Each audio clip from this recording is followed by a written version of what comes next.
Hello everyone, सुप्रभात। शुक्राना गुरुजी channel में आप सभी का स्वागत है। आपका दिन शुभ हो ऐसी मेरी ईश्वर से प्रार्थना है। आज का हमारा टॉपिक है स्ट्रॉन्ग वुमेन बनना है तो अपनी ये आदतें छोड़ दे। जी हाँ, स्ट्रॉन्ग वुमेन बनने के लिए हमें कुछ अपनी आदतों में चेंज लाना है। चलते कैसे?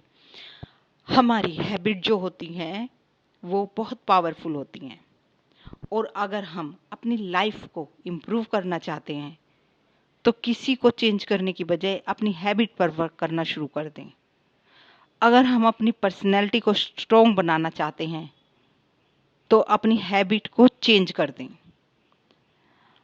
जी हाँ, अगर हम स्ट्रॉन्ग वुमेन बनना चाहते हैं तो सबसे पहले जो हमें अवॉइड करना है वो है हमें किसी से कंपटीशन नहीं करना कि उसकी ड्रेस बहुत अच्छी है, उसके हेयर बहुत अच्छे हैं, वो बहुत सुंदर लग रही है। किसी के साथ भी अपने आप को कंपेयर नहीं करना। जब हम कंपटीशन में आ जाते हैं तो इससे हमारा इमोशनल भी नेगेटिव हो जाता है। साथ ही साथ इसके विपरीत हम अपने ऊपर फोकस करने की बजाय दूसरों की लाइफ में फोकस करना शुरू कर देते हैं। तो हमारा कंपटीशन न सिर्फ अपने आप से होना चाहिए, हमें अपना बेटर वर्जन बनते चले जाना चाहिए। किसी और से बेटर वर्जन बनने की हमें न कोशिश करनी चाहिए, क्योंकि अगर हम किसी और से बेटर बनने की कोशिश करेंगे तो करने लगेंगे तो हम अपना बेटर वर्जन कभी नहीं बन पाएंगे। जो स्ट्रॉन्ग लेडीज होती हैं वो कभी किसी को देखकर जेलस नहीं होती, वो किसी के साथ कंपटीशन नहीं करती। जो बाकी वुमेन अपनी लाइफ में कुछ अचीव कर रही होती हैं वो उन्हें देखकर खुश होती हैं, जेलस फील नहीं करती, बल्कि उनको देखकर वो खुश होती हैं।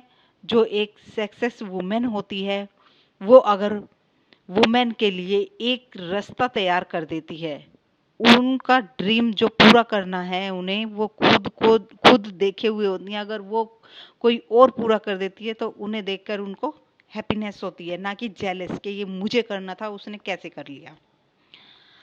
हम वुमेन को सजना संवरना बहुत अच्छा लगता है। अपनी स्किन की केयर करना, मेकअप करना एक अलग तरह की खुशी देता है, और इसमें कोई बुराई भी नहीं है। लेकिन अगर हम सारा दिन यही देखते रहे कि स्किन के लिए क्या अच्छा है, हेयर के लिए क्या अच्छा है, तो ये बुरा है।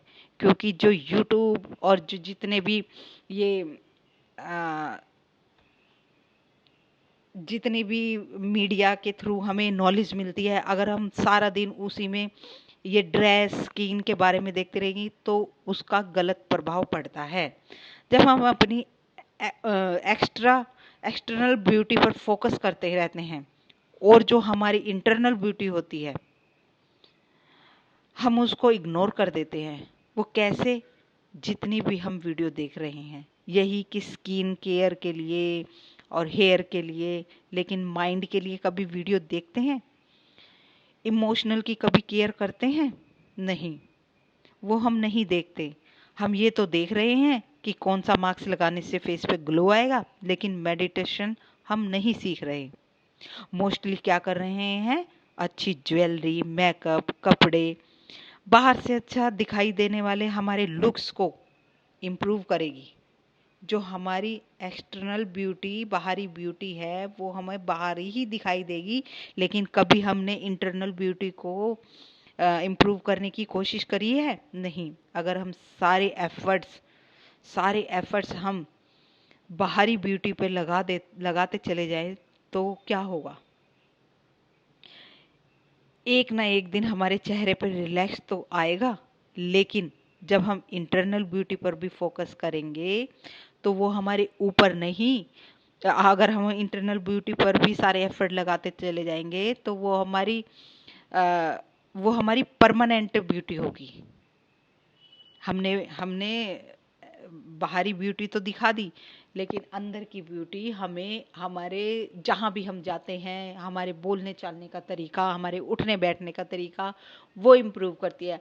हमारा माइंड ठीक है या हमें किसी से कैसे लैंग्वेज में बात करनी है, किस तरह से हमें पेश आना है किसी के सामने, वो इम्प्रूव करेगी। तो साथ ही साथ आप अपनी बाहरी ब्यूटी का तो ध्यान रखिएगा, इसमें कोई बुराई नहीं है। अपने आप को सबसे पहले प्रेजेंटेशन हमें ही देखते हैं, लेकिन उसके साथ साथ जब हम लोगों से बात करने लगते हैं तो हमारे बात करने का तरीका भी देखा जाता है।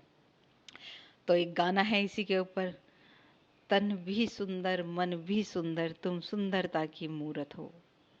तो अब बाहर से और अंदर से दोनों तरफ से आप सुंदर बनिए, यही मेरी कामना है। आपसे आज्ञा लेती हूँ। धन्यवाद। जय माता दी। खुश रहो, स्वस्थ रहो।